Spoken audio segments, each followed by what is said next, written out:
आपके साथ ऐसा कितनी बार हुआ है कि आपने चार्ट खोला है, ट्रेड एंटर किया और जैसे ही आपने ट्रेड एंटर किया वैसे ही आपका स्टॉप लॉस हिट हुआ है? ऐसा होना बहुत ज्यादा कॉमन है बिकॉज इसके पीछे एक बहुत स्ट्रॉन्ग रीजन है, वो है डेली बायस। अब डेली बायस एक सब सिंपल भाषा में ये होता है कि जब आप चार्ट खोलते हो, जब आप ट्रेड लेने के लिए रेडी होते हो, उस दिन आपका क्या बायस होता है, उस दिन आपका क्या नजरिया होता है मार्केट को लेके, आप उस दिन बाय करने वाले हो या सेल करने वाले हो, ये जानना बहुत ज्यादा जरूरी है। अब बहुत सारे लोगों को तो डेली बायस के बारे में पता ही नहीं होता, बहुत सारे लोग ये चीज फॉलो ही नहीं करते। अब ये फॉलो करना सबसे ज्यादा जरूरी इसके लिए है क्योंकि अगर आपने एक डेली बायस नहीं बनाई, आपने अगर ये डिसाइड नहीं किया कि भाई आज मैं बाय करने वाला हूं या सेल करने वाला हूं, तो आप जो है ओवर ट्रेडिंग करके बैठ जाओगे। आप यही नहीं समझ पाओगे आप कौन से टीम में हो, बाय टीम में हो या सेल टीम में हो। और एक टीम में होना बहुत ज्यादा जरूरी है बिकॉज अगर आप दोनों तरफ ट्रेड करने की कोशिश करते हो तभी जो है आप अपना ओवर ट्रेडिंग करके बैठ जाते हो और अकाउंट ब्लो करके बैठ जाते हो। So this is very very important, इसलिए इस वीडियो को आपको एंड तक देखना बहुत जरूरी बिकॉज इस वीडियो में मैं क्लैरिफाई करने वाला हूं, एक प्रूवन सिस्टम सिखाने वाला हूं आपको, जिसको आप फॉलो करके अपना डेली बायस कैसे डेवलप करना है वो सीख सकते हो, इंप्लीमेंट कर सकते हो। और इससे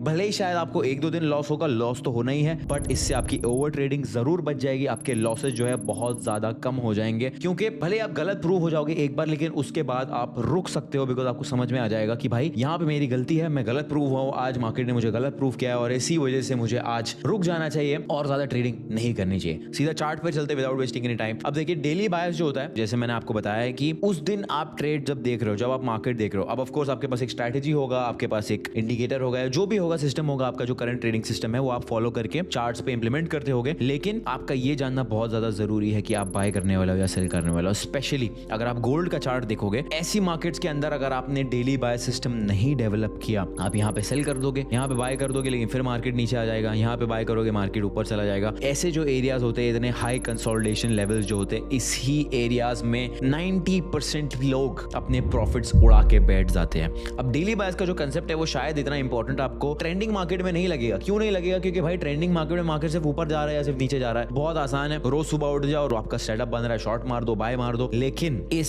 सिनेरियो में जो है अपने जितने भी प्रॉफिट्स कमाए होंगे इस ट्रेंड में, वो सारे प्रॉफिट्स आप यहाँ पर गवा कर बैठ जाओगे। तो इस पर्टिकुलर कंसेप्ट में आपको एक चीज सीखना बहुत ज्यादा जरूरी है, वो है मार्केट स्ट्रक्चर को एनालाइज कैसे करना है। उसके ऊपर मैंने एक फ्री कोर्स बनाया है अपने यूट्यूब चैनल के ऊपर, तो उस वीडियो को जरूर देख लेना। इस वीडियो को कंप्लीट करने के बाद तो उसके बाद जो है आपका अंडरस्टैंडिंग और ज्यादा बेटर हो जाएगा चार्ट्स को लेकर। सबसे पहला रूल जो मैं फॉलो करता हूँ डेली बायस डेवलप करने के लिए, वो ये है कि मैं मार्केट स्ट्रक्चर को हाई टाइम फ्रेम पे देखता हूँ। यहाँ पे प्राइस जो है डेली टाइम फ्रेम पे या 4 आवर टाइम फ्रेम पे अगर आप जाओगे, यहाँ पे मुझे क्लियरली समझ में आ रहा है एक ये जोन जो है जो बार बार रिस्पेक्ट हो रहा है और एक ये रेजिस्टेंस जोन है जो बार बार रिस्पेक्ट हो रहा है। ठीक है, तो सबसे पहली चीज, अगर आप कंसोलिडेशन के अंदर हो तो कंसोलिडेशन के अंदर कौन से जो maximum areas of extreme areas है वो मार्क करना बहुत ज्यादा जरूरी है। सो फिलहाल मेरे लिए गोल्ड के लिए यहाँ ऊपर रेजिस्टेंस बहुत इंपॉर्टेंट है, यहाँ पे जो सपोर्ट है वो बहुत ज्यादा इंपॉर्टेंट है। अब अगर ये सपोर्ट के पास प्राइस आ रहा है और मुझे बुलिश रिएक्शन दे रहा है तो मैं बुलिश जा सकता हूं, और अगर यहाँ पे आके मुझे बेरिश रिएक्शन दे रहा है प्राइस तो मैं बेरिश जा सकता हूं। क्यों? क्योंकि भले ही लॉन्ग टर्म ट्रेंड बहुत ज्यादा बुलिश है, मुझे दिख रहा है कि भाई अगर मैं वीकली टाइम फ्रेम पे देख रहा हूं तो प्राइस बुलिश है, no doubt about it, but मुझे ये नहीं पता है कि कंसोलिडेशन कब ब्रेक होने वाला। अगर यहाँ पे आप सोचोगे कि भाई प्राइस ऑलमोस्ट ऊपर आ गया, अब यहाँ से ब्रेकआउट देगा, और वो सोच के आप शॉर्ट नहीं करोगे, अगेन यू डोंट नो, क्योंकि प्राइस वापस नीचे आया। ठीक है, अब यहाँ पे वापस ऊपर आके प्राइस वापस से नीचे गया, यहाँ पे आके वापस से प्राइस नीचे गया, तो 3 बार जो है you might have missed a sell trade. अब आप ये कहोगे कि मुझे सेफ रहना है, मुझे काउंटर ट्रेंड ट्रेड नहीं करना है, ठीक है, नो प्रॉब्लम, बट अगर आप ये जोन मार्क नहीं करते तो आप यही सोचते रह जाते कि भाई इतना बार टेस्ट हो गया, अब नीचे जाएगा, अब नीचे जाएगा, अब नीचे जाएगा। इसके चक्कर में या तो आप ओवर ट्रेडिंग करके बैठ जाओगे या तो आप बिल्कुल ट्रेड्स नहीं लोगे। अब सेकंड ऑप्शन फिर भी बेहतर है क्योंकि आप ट्रेड्स नहीं ले रहे हो, आप कुछ भी नहीं कर रहे हो, विच इज गुड। बट अगर आपको एक एक्सपीरियंस ट्रेडर बनना है, अगर आप चाहते हो कि आप टफ मार्केट्स में भी ट्रेड करके पैसे बनाओ, तो ये कंसेप्ट जानना बहुत ज्यादा जरूरी है। इसी वजह से इस वीडियो को एंड तक देखना और ज्यादा जरूरी है। तो अब इसमें जैसे मैंने बताया, अगर आप कंसोलिडेशन के अंदर हो, सबसे पहली चीज आपको एक्सट्रीम्स मार्क करने हैं। एक्सट्रीम्स मैंने मार्क कर लिए, उसके बाद आपको ये देखना है कि मार्केट स्ट्रक्चर क्या कर रहा है। अब अगर यहाँ पे हम देख सकते हैं प्राइस यहाँ पे रेजिस्टेंस पे टच किया, यहाँ पे सपोर्ट को रिस्पेक्ट किया। अब बहुत छोटी छोटी डिटेल्स है जो हमें सिग्नल देती है कि भाई मार्केट क्या करने की कोशिश कर रहा है। अब अगर आप यहाँ पे देखोगे तो ये लेवल जो है थोड़ा सा ब्रीच किया मार्केट ने, ठीक है, और यहाँ से प्राइस ऊपर गया। अब ये जो लेवल है इसको तोड़ नहीं पाया है market, that signals weakness. But जब प्राइस वापस यहाँ से नीचे आया है तो इस सपोर्ट लेवल से नीचे नहीं गया है, दैट मींस प्राइस स्ट्रॉन्ग होता जा रहा है। अब अगर यहाँ पे देखोगे प्राइस वापस ऊपर आया बट इससे ऊपर नहीं जा पाया, इसका मतलब क्या है, प्राइस जो है अभी भी शायद स्ट्रेंथ गैदर नहीं कर पा रहा है। लेकिन एक और बेहतर चीज ये है कि प्राइस जब यहाँ पे टच हुआ रेजिस्टेंस में तो ज्यादा नीचे नहीं आया और यहाँ से वापस ऊपर जाने की कोशिश कर रहा है, दैट मींस बायर्स जो है ज्यादा स्ट्रॉन्ग है। अब बायर स्ट्रॉन्ग है हमें समझ में आ गया है, लेकिन इस पर्टिकुलर सिनेरियो में आप क्या करने वाले हो वो जानने के लिए एक्सट्रीम्स मार्क करना जरूरी है। अब मान लीजिए मेरा स्ट्रैटेजी ये है कि भाई मैं लंदन सेशन में ट्रेड करता हूँ, ठीक है। तो अब आ जाते हैं स्ट्रैटेजी स्पेसिफिक्स पे, ठीक है।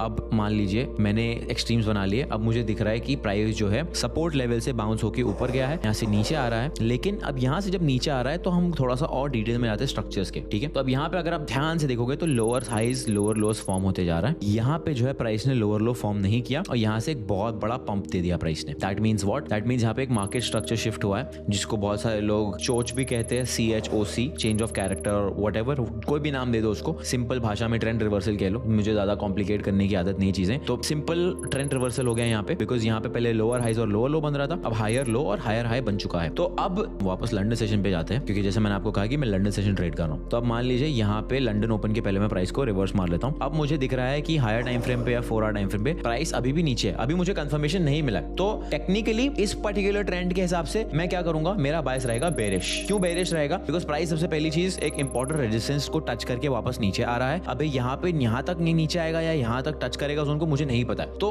The best thing I can do, इसकी मार्केट ने जो पहले किया, जो जोन्स को रिस्पेक्ट किया, मैं उसको रिस्पेक्ट करके चलूं और उस हिसाब से अपना डेली बायस फॉर्म करूं। अब यहाँ पे मुझे समझ में आ रहा है कि भाई प्राइस ने इसको टच करके नीचे जा रहा है, तो अब हो सकता है कि लंदन सेशन में भी प्राइस जो है कंटिन्यू करेगा नीचे की तरफ, क्योंकि प्राइस ने अभी तक इस पर्टिकुलर सपोर्ट जोन को टच नहीं किया। तो मान लीजिए मेरा स्ट्रैटेजी ये कहता है कि भाई लंदन सेशन के बेरिश ब्रेक ऑफ स्ट्रक्चर पे हमें शॉर्ट मारना है, ठीक है। प्राइस ऊपर गया, यहाँ पे मुझे एक बेरिश ब्रेक ऑफ स्ट्रक्चर मिल गया है, ये हो गया मेरा एंट्री, मेरा मान लीजिए स्टॉप लॉस हो गया ये लेवल। और मैं टारगेट रखूंगा 1:2 का, सिंपल 1:2 का टारगेट रखूंगा। इसको हम प्ले करते हैं। ब्यूटीफुली हमारा टारगेट हिट हो गया। ये सिर्फ और सिर्फ इसलिए हो पाया है, देखो फर्स्ट ऑफ ऑल मेरी एक स्ट्रैटेजी जो मैंने बैक टेस्ट की हुई है। दूसरी बहुत ज्यादा इंपॉर्टेंट चीज है डेली बायस। क्यों डेली बायस सबसे ज्यादा इंपॉर्टेंट है? क्योंकि मेरी स्ट्रैटेजी बहुत सिंपल है, जिसके ऊपर मैंने ऑलरेडी फ्री में यूट्यूब वीडियो बनाया हुआ है कि एशिया का लिक्विडिटी स्वीप होगा, लंदन में हमें ब्रेक ऑफ स्ट्रक्चर मिलेगा, हम बाय करेंगे सेल करेंगे। लेकिन अब अगर यहाँ पे मैं ये सोचता, यहाँ पे मुझे बुलिश ब्रेक ऑफ स्ट्रक्चर मिल गया है लंदन ओपन पे ही, यहाँ पे मैं बाय कर लेता हूँ, लेकिन मैंने बाय नहीं किया क्योंकि मेरा डेली बायस बहुत ज्यादा क्लियर था। आपको ये जानना, ये समझना बहुत ज्यादा जरूरी है। अगर आपने ये नहीं समझा, आप गलत डायरेक्शन में ट्रेड लेते रहोगे, भले ही आप अपनी स्ट्रैटेजी फॉलो करोगे, लेकिन आप गलत डायरेक्शन में ट्रेड लेते रहोगे, जिससे आप प्रॉफिटेबल नहीं बन पाओगे। बहुत सिंपल सा एनालिसिस था जो मैंने आपको बताया। प्राइस भाई इंपॉर्टेंट रेजिस्टेंस से आ रहा है, मार्केट जो कर रहा है उसको वो करने दो, मार्केट को प्रेडिक्ट करने की कोशिश मत करो। अब मार्केट बोल रहा है भाई मैं नीचे जा रहा हूं, तो नीचे जाने दो, उसको वो हिसाब से ट्रेड करो। हमें कोई भगवान नहीं बनना है, हमें कोई रिवर्सल या ट्रेंड चेंजर नहीं बनना है। मार्केट जो ट्रेंड फॉलो कर रहा है हम उसको फॉलो करने देंगे, ट्रेंड के साथ ट्रेड करना है और हमें मार्केट स्ट्रक्चर को फॉलो करना है। सिंपल। आपको इतना समझ में आ गया कि भाई सबसे पहली चीज एक्सट्रीम जोन्स को ड्रॉ करना है, सेकंड चीज जो है मार्केट स्ट्रक्चर को फॉलो करके अपना डेली बायस डिसाइड करना है। अब इसमें एक बहुत इंपॉर्टेंट चीज है, इंपॉर्टेंट चीज ये है कि अब मान लीजिए कंसोलिडेशन है। आपको मैं दूसरा एग्जांपल देता हूं। अब अगर मार्केट कंसोलिडेशन में नहीं है तो क्या करना है, एक पुल बैक दे रहा है तो हमें क्या करना है। अब जैसे ये एग्जांपल ले लेते हैं US 100 का, ठीक है। अब US 100 में प्राइस जो है मान लीजिए नीचे की तरफ आ रहा है, ठीक है। अब यहाँ पे मुझे दिख रहा है कि प्राइस जो है हायर टाइम फ्रेम पे higher high higher low form कर रहा है। अब अगर यहाँ पे मुझे दिख रहा है कि प्राइस ने इस लेवल को ब्रेक कर दिया, तो मेरे लिए अब ट्रेंड जो है वो नीचे की तरफ शिफ्ट हो चुका है। ट्रेंड नीचे की तरफ शिफ्ट तो जरूर हो गया, बट अब मेरे लिए ये जानना बहुत ज्यादा जरूरी है कि प्राइस जो है इंपॉर्टेंट सपोर्ट लेवल्स पे कैसा रिएक्ट करता है। ठीक है, मेरा बायस बेरिश हो चुका है, बट अगर मैं इंपॉर्टेंट सपोर्ट लेवल पे शॉर्ट करूंगा तो मैं पक्का गलत दिशा में जा रहा हूं, बिकॉज ओवरऑल ट्रेंड तो बुलिश है, करेक्ट। तो मुझे ये जानना बहुत जरूरी है कि इंपॉर्टेंट सपोर्ट लेवल्स कहां हैं। तो जब आप काउंटर ट्रेंड ट्रेड ले रहे हो कोई प्रॉब्लम नहीं है, एक्सपीरियंस के साथ आप सीख जाओगे, लेकिन ये बहुत ज्यादा इंपॉर्टेंट है। आपको सपोर्ट पे शॉर्ट नहीं करना है और रेजिस्टेंस पे बाय नहीं करना है। नॉर्मली लोग यही गलती करते हैं कि रेजिस्टेंस पे होता है प्राइस, उनको लॉन्ग ट्रेड लेना होता है, सपोर्ट पे होता है उनको शॉर्ट ट्रेड लेना होता है। तो अब मान लीजिए यहाँ पे मुझे क्लियरली दिख रहा है कि भाई प्राइस जो है नीचे की तरफ जा रहा है। अब मैं US 100 जो है न्यूयॉर्क सेशन में ट्रेड करता हूँ, ठीक है। अब न्यूयॉर्क सेशन शुरू होने देते हैं, लेट्स सी प्राइस तब तक क्या करता है। अब देखिए यहाँ पे मुझे दिख रहा है कि भाई प्राइस जो है सपोर्ट लेवल को रिस्पेक्ट बिल्कुल भी नहीं कर रहा है, यहाँ से ब्रेकडाउन आ गया। अब मान लीजिए यहाँ पे मैं शॉर्ट कर देता हूँ, प्राइस ब्यूटीफुली नीचे गया। यहाँ पे एक और सपोर्ट लेवल है जिसको प्राइस ने थोड़ा सा रिस्पेक्ट किया, अभी हमें नहीं पता है कि वो सस्टेन करेगा या नहीं करेगा, देखते हैं क्या होता है। ओके, प्राइस ने पुल बैक दे दिया, अब मार्केट क्लोज हो गया, नो प्रॉब्लम। बट यहाँ से हमें दिख रहा है कि इंपॉर्टेंट सपोर्ट लेवल टूटा है, दैट मींस हमारा बायस सही है। अब अगर यहाँ पे मैं मान लो शॉर्ट करने की सोच रहा हूँ, मुझे नहीं करना चाहिए बिकॉज इंपॉर्टेंट सपोर्ट लेवल है, ठीक है। अब देखते हैं कि अगले न्यूयॉर्क सेशन में प्राइस क्या करता है। अब अगले न्यूयॉर्क सेशन में मुझे दिख रहा है कि प्राइस हल्का सा ऊपर जाने की कोशिश कर रहा है, लेकिन अभी तक कंफर्मेशन नहीं मिला है। जब तक मुझे 4 आवर पे कंफर्मेशन नहीं मिलेगा कि भाई ये सपोर्ट लेवल रिस्पेक्ट हो रहा है, तब तक मैं अपना बायस चेंज नहीं करूंगा। अगर मुझे 4 आवर पे एक ब्रेक ऑफ स्ट्रक्चर मिल रहा है या डेली टाइम फ्रेम पे एक ब्रेक ऑफ स्ट्रक्चर मिल रहा है, प्राइस इसके ऊपर ब्रेक जा रहा है या इसके ऊपर ब्रेक जा रहा है, तो मैं अपना बायस को बुलिश पे वापस शिफ्ट कर दूंगा। अगर तब तक नहीं होता है, मैं इंपॉर्टेंट सपोर्ट लेवल्स मार्क करके जहां भी मुझे शॉर्टिंग अपॉर्चुनिटी मिल रही है मैं शॉर्ट करता रहूंगा। यहाँ पे कुछ खास सपोर्ट ब्रेक नहीं मिला है, कुछ खास अपॉर्चुनिटी नहीं मिली है, प्रीटी मच साइडवेज दिन था। अब यहाँ पे आता आता है अगला दिन। अब यहाँ पे मुझे दिख रहा है कि भाई प्राइस ने सपोर्ट को रिस्पेक्ट किया है 3 बार और फिर यहाँ पे एक पंप आया। अब भले ही पंप न्यूज की वजह से होगा, इट डजंट मैटर, मार्केट हर चीज को डिस्काउंट करता है। अब यहाँ पे जो है मेरा बायस वापस बुलिश पे शिफ्ट हो चुका है, क्योंकि भाई प्राइस आया है नीचे, इंपॉर्टेंट सपोर्ट लेवल को रिस्पेक्ट किया है, बुलिश ब्रेक ऑफ स्ट्रक्चर दिया है। अब जब तक ये नहीं होता है तब तक मेरा बायस बेरिश होता। मान लीजिए इस समय तक ये मेरा इंपॉर्टेंट सपोर्ट लेवल का रेफरेंस पॉइंट है, जब तक ये ब्रेक नहीं होता तब तक मेरा बायस बुलिश रहने वाला है भाई, कोई प्रॉब्लम नहीं है। ठीक है, इतने पूरे कंसोलिडेशन में मुझे वैसे भी कुछ खास ट्रेड नहीं मिलने वाला है, मुझे कोई प्रॉब्लम नहीं है अगर मुझे इतने एरिया में ट्रेड नहीं मिलेगा। तो छोटे छोटे ट्रेड्स के पीछे मत भागना, इंपॉर्टेंट जोन्स को मार्क करो, उसके हिसाब से अपना एनालिसिस बिठाओ, उससे आपको डिसाइड करना है कि भाई डेली बायस आपका बाय होगा या सेल होगा। क्योंकि ये कहना बहुत आसान है ट्रेड विद द ट्रेंड, लेकिन जब ट्रेंड शिफ्ट होता है तो आपको शिफ्ट होना बहुत ज्यादा इंपॉर्टेंट है। अगर आप शिफ्ट नहीं होगे, यही सोच के चलोगे कि भाई प्राइस तो ऊपर ही जा रहा है, मार्केट तो डेली टाइम फ्रेम पे ऊपर ही जा रहा है, मैं बाई करते रहूंगा, तो 3 से 4 बार जब ये पुल बैक आएगा, उन तीनों चारों दिन में ही आपका इतना लॉस हो जाएगा कि आपके सारे प्रॉफिट्स वाइप आउट हो जाएंगे। तो ये करना बहुत ज्यादा इंपॉर्टेंट है। अब एक बोनस पॉइंट जो बहुत ज्यादा जरूरी है इस चीज को ध्यान में रखने के लिए और डेली बायस में हेल्प करने के लिए, वो ये है कि अगर बहुत इंपॉर्टेंट न्यूज आने वाला है, जैसे सीपीआई हो गया, एनएफपी हो गया, फिर इनिशियल जॉबलेस क्लेम्स हो गया, फिर फेड इंटरेस्ट रेट डिसीजन हो गया, एफओएमसी मिनट्स हो गया, या कोई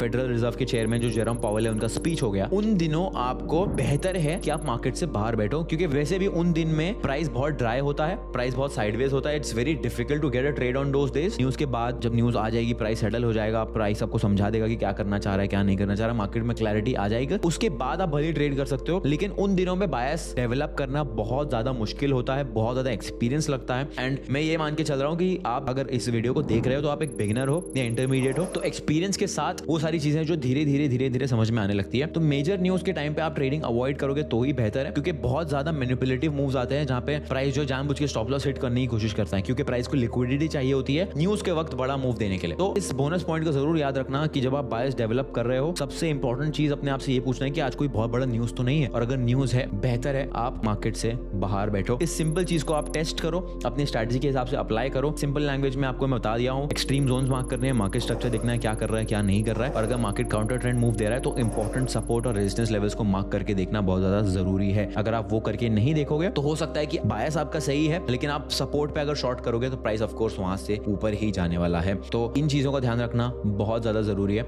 अगर आपने ये सब चीजें सिंपली इंप्लीमेंट कर ली तो ऑफ कोर्स देखिए टाइम लगेगा, एक्सपीरियंस लगेगा, लेकिन इस सिस्टम को आपको इंप्लीमेंट करने में ज्यादा दिमाग नहीं लगने वाला है। इसको जितना प्रैक्टिस करोगे उतना बेहतर है। आप कोई भी स्ट्रैटेजी में इस सिंपल सिस्टम को इंप्लीमेंट करके अपना डेली बायस को स्ट्रॉन्ग कर सकते हो एंड अपनी ट्रेडिंग को इंप्रूव कर सकते हो।